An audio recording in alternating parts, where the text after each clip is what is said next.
Hi guys, I'm Mike and this is F1 Fanatics and this is our live reaction to the Brazilian Grand Prix. Max Verstappen claims pole in Brazil, a race that he was leading last year before he had that clash with Ocon. He was even laughing about it before his time, but he's made sure he's got the job done on a Saturday. And in the past 11 years, if you started on the front row, then you have won the Grand Prix. So it is really kind of big for Max Verstappen to claim that pole position. Sorry, in my bedroom this time instead of downstairs. So yeah, nice and personal for this one. As always, in our live qualifying reaction, I will run down from 20 to 1. Ashley will be in the chat, so he will be able to answer questions there if I miss anything from that position.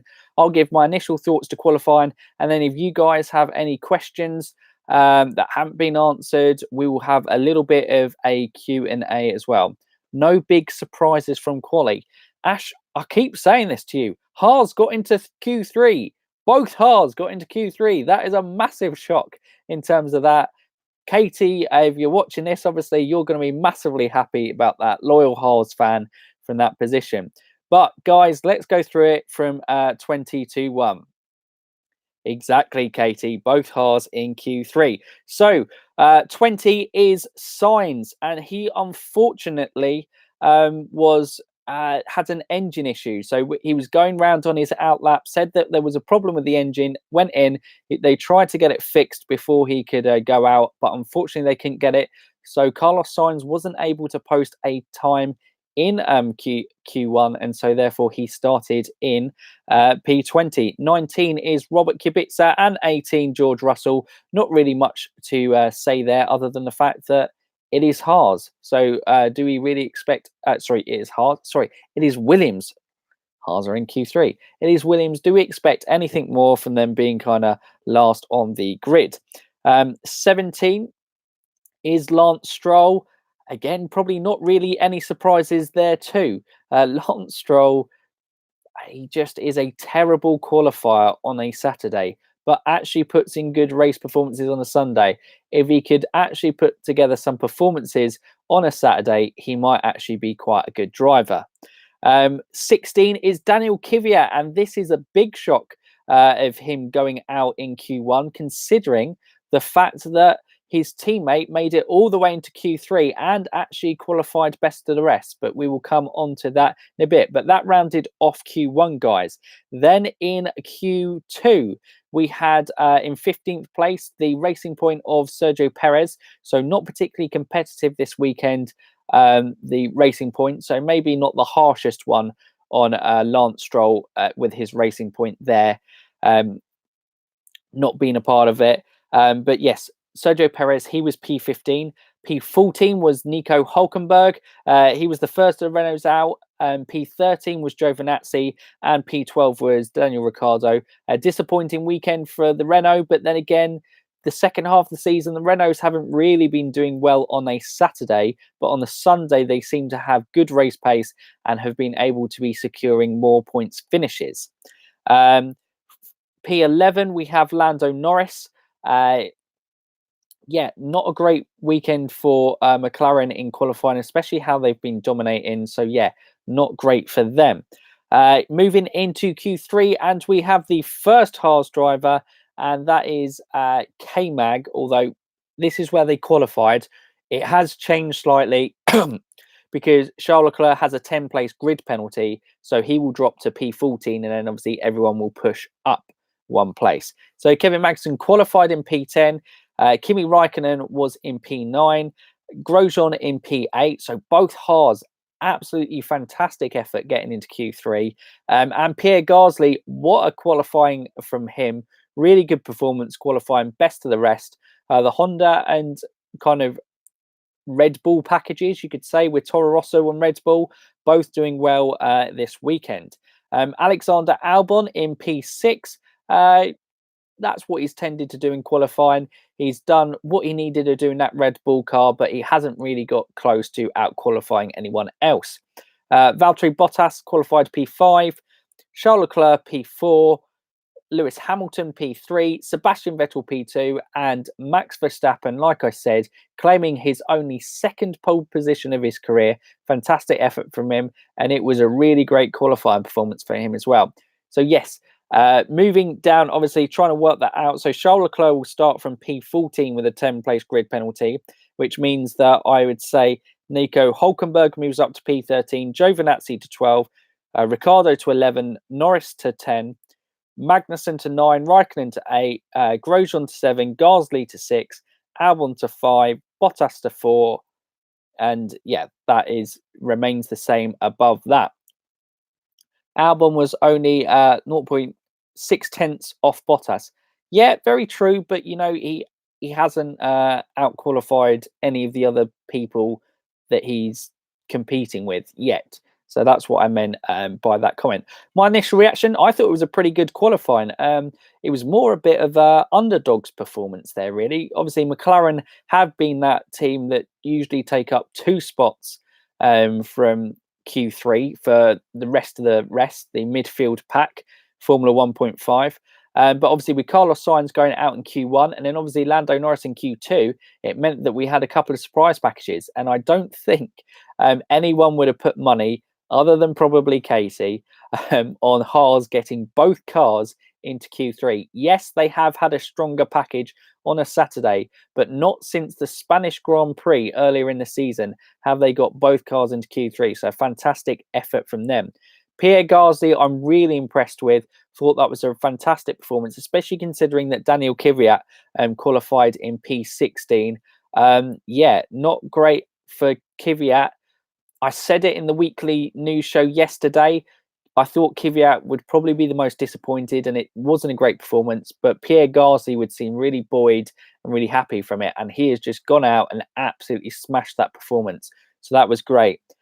Ferraris, after obviously calling it Cheatgate with Max Verstappen saying cheating, and Mercedes and Christian Horner ensuing that they were cheating, they looked like they had returned to their pace advantage. And again, in Sector 2, where they don't have the advantage, having that kind of low drag setup, lower downforce setup, they regained their pace in Sector 1 and Sector 3. But in Sector 2, they were losing time to both the Red Bulls and the Mercedes. Obviously, it wasn't enough to make up that time on the Max Verstappen. And I think that is really where Max Verstappen nailed that sector. So, yeah, really impressive from there. It's going to be a fantastic race tomorrow, I imagine, with Max starting on pole position, because that means that we're probably going to have 3 constructors who can be competing for a race win. Max will be competing for the race win. Alex Albon won't. I imagine him probably to finish 6th or 5th, depending on how Charles Leclerc does in the race. Sorry, cat's trying to interfere there. And Mercedes, obviously, they have very strong race pace. They have done all season, so expect them to be contending for the race win, both Bottas and Hamilton. And obviously, Sebastian Vettel, you can't count out of challenging for the race win tomorrow. But it is also Ferrari, and we know Ferrari, when it comes to race day, find a way of mucking up strong positions, either through strategy, mechanical failure, or something going wrong with the drivers. But yeah, that's kind of my thoughts ahead of the Grand Prix tomorrow. What do we, any questions in the chat? What are your guys' kind of reactions to what was a qualifying? Do you think it was a good qualifying session, bad qualifying session? Yeah, get involved in the comments below. Ashley's just saying there, I think a battle between Lewis Hamilton and Max Verstappen for the win. Not sure of the Ferrari race pace.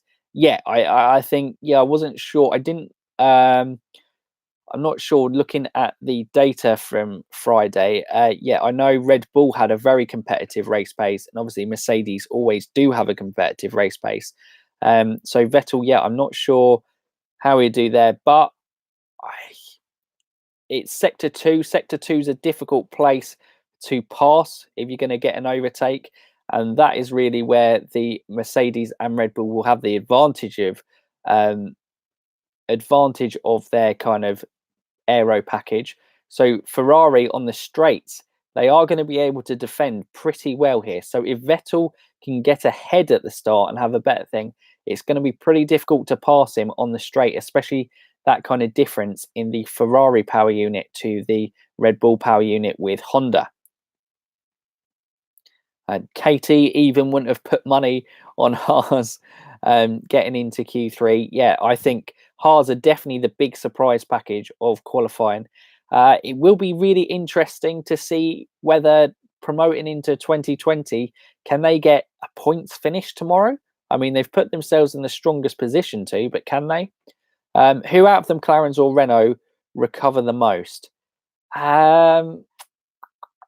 You know what? With mechanical failures, I think Renault are probably going to beat both the McLarens tomorrow. I can imagine the Renaults performing well. Like I said, they've shown a consistent track performing well in races. Obviously, McLaren have done both well in qualifying and race, but obviously Sainz starting from the back and Lando Norris in P10, he's going to have a very good race to do it. The only advantage, obviously, that he has is he can match the Renaults with being able to change the tyres.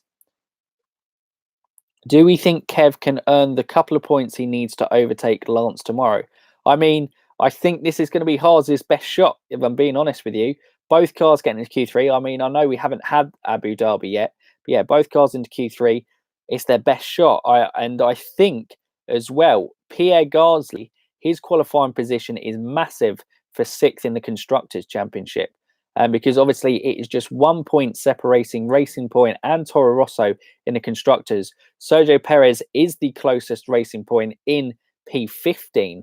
And obviously Pierre Gasly is already in P7 as best of the rest. So if he can secure that points finish tomorrow, it'll be a really, I think that'll pretty much be Toro Rosso with 6th in the Constructors' position. So that would be fantastic for that.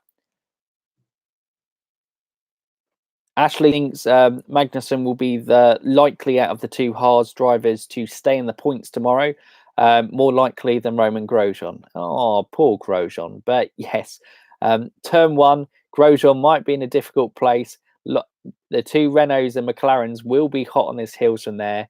I wouldn't be surprised if there is an incident going into turn one tomorrow. Ashley is disappointed that Sainz won't be able in the battle with Albon and Gasly for best of the rest in the championship.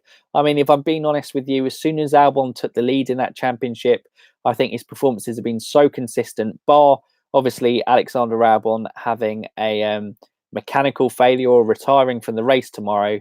I think it was always going to be likely that he finished there. But yeah, I mean, if Sainz has a great race, there's still potential for him to fight with Pierre Gasly for that would be 7th place in the drivers' championships for there.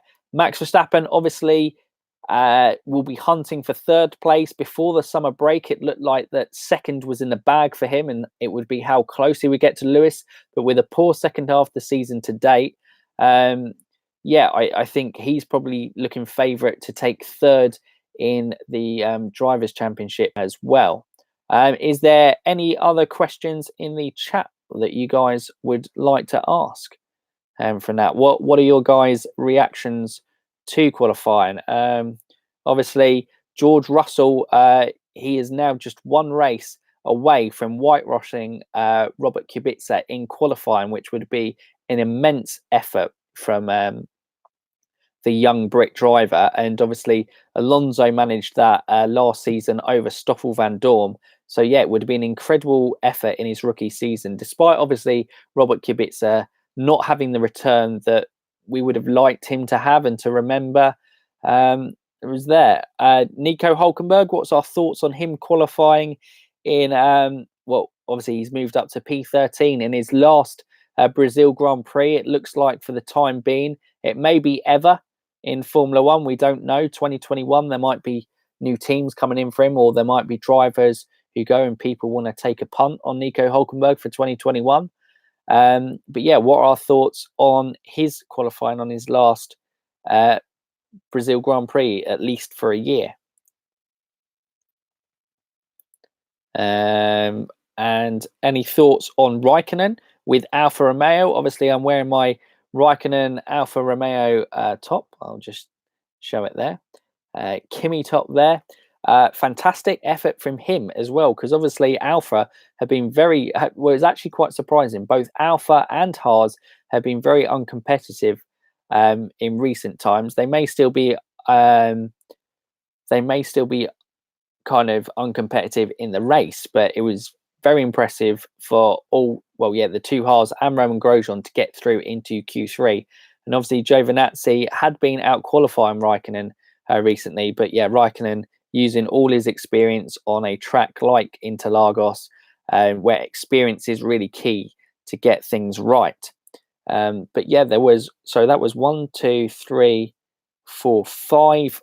So 50% of the top 10 in Q3 were powered by Ferrari. So I think that said a lot about the superiority of Ferrari's power unit. One to watch, Ricciardo going for a dive into turn 1. I think that is probably a fair shout, Ashley. Where is he? He'll be P11. So yeah, you'll definitely imagine I would say the ones to watch out for going into turn 1 tomorrow would be Grosjean, Raikkonen, Magnussen, Norris, and Ricciardo. I think that could be a really tight section going into turn 1. Obviously, the difficult sector of the Senna S's into turn 1 and turn 2. Things get very tight and very narrow very quickly. So yeah, that is certainly something to be watching out for.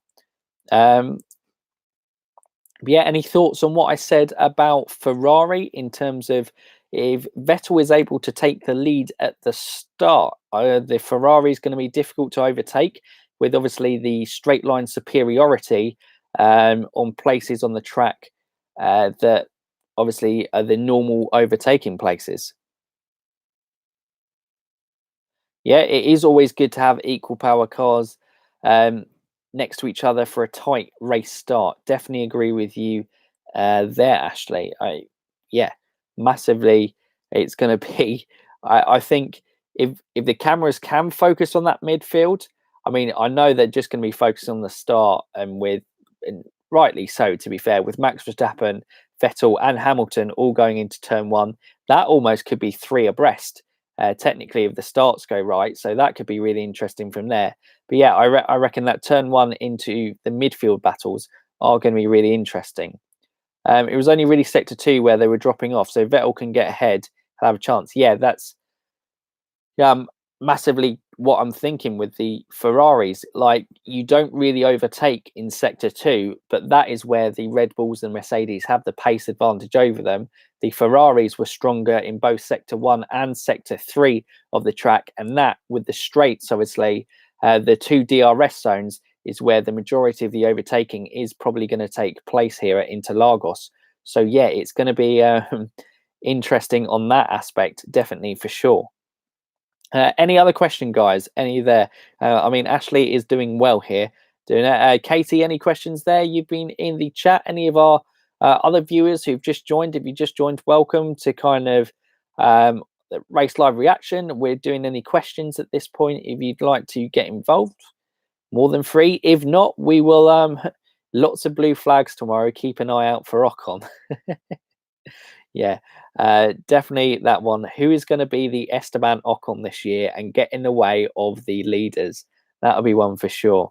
But guys, if you do have no further questions in the chat, then I think that is pretty much a good way to round off. Obviously, we are at Silverstone tomorrow, and we are hoping to be back in time for the live reaction. But there will be a race reaction to. There will be a race reaction out tomorrow. We're hoping it will be a live one just like this one. And hopefully we've got a fantastic race. I'm really looking forward to it. Interlagos is a classic circuit. Despite obviously the championship being round up in both the drivers and constructors, it's going to be a fantastic race at the top because I said it in the preview. Max Verstappen is a guy, he doesn't care. Obviously, he ideally wants to be racing for a race victory. For a championship victory. But if he's not, he just wants to win races. And only his second pole position of his career, mightily impressive effort for him in there. Yeah, really looking forward to the race tomorrow, guys. I hope you guys are too. Make sure you check out and join us tomorrow for the race live reaction. And yeah, hope you guys enjoyed qualifying. If you are watching this after watching it live, or if you're watching it live and you haven't subscribed, don't forget you can subscribe to the channel. Keep up to kind of more content like this. We always cover F1 weekend, so make sure kind of get involved if you like what you see here. And yeah, for now, you F1 fans, remember, keep racing.